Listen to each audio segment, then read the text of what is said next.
Mga ka-sounds, bali experimental video ulit tayo dito. Bali yung nilagay ko na rubber sa MCB doon sa Live Pro, papalitan ko na lamang ng plywood. So ito yung lalagay ko para mas sulit ito. Yung rubber kasi pag tumatagal numinipis po siya.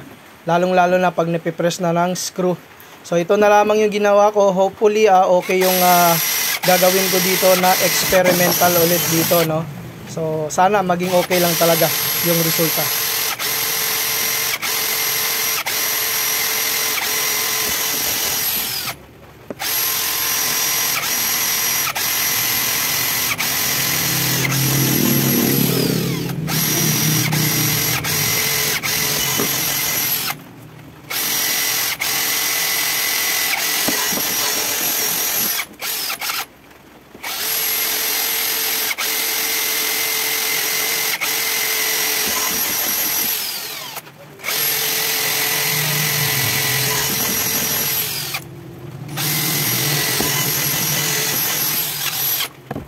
Ito lang yung problema ko dito, baka hindi umabot yung aking screw.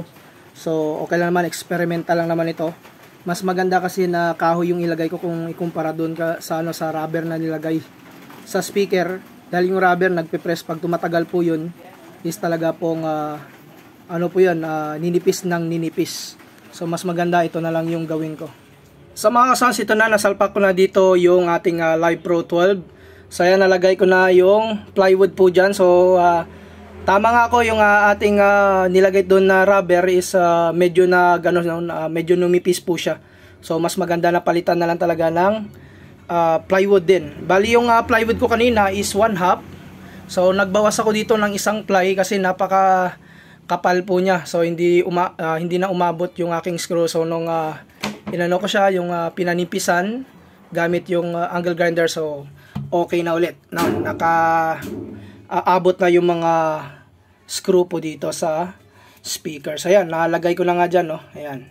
Yung isa kanina niya, napanipis ko na siya. So, goods na goods. Hopefully, hindi na sumayad yung kanyang cone. Pag once po na, patunugin natin yung MCB natin dito sa Live Pro.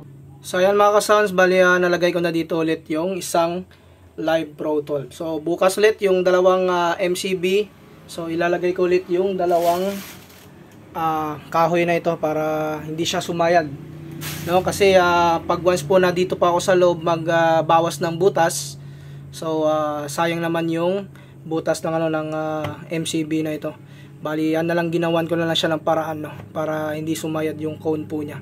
Kasi ulitin ko, yung unang rubber is talagang numinipis.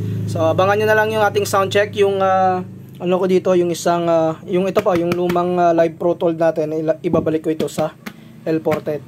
Tapos baka sa sunod makabili ulit tayo ng dalawa pang mga D12 na speaker. So baka yung yung Kingpin, or kung mag-change ako ng isip, so Live Pro na lang, no. Yung habol ko kasi sa Kingpin na yun para may maiba dito sa vlog po natin, para ma-test po natin yan, yung Kingpin na Challenger na 2000 watts. So yan mga boss idol, no. So hanggang dito na lang muna. Peace out.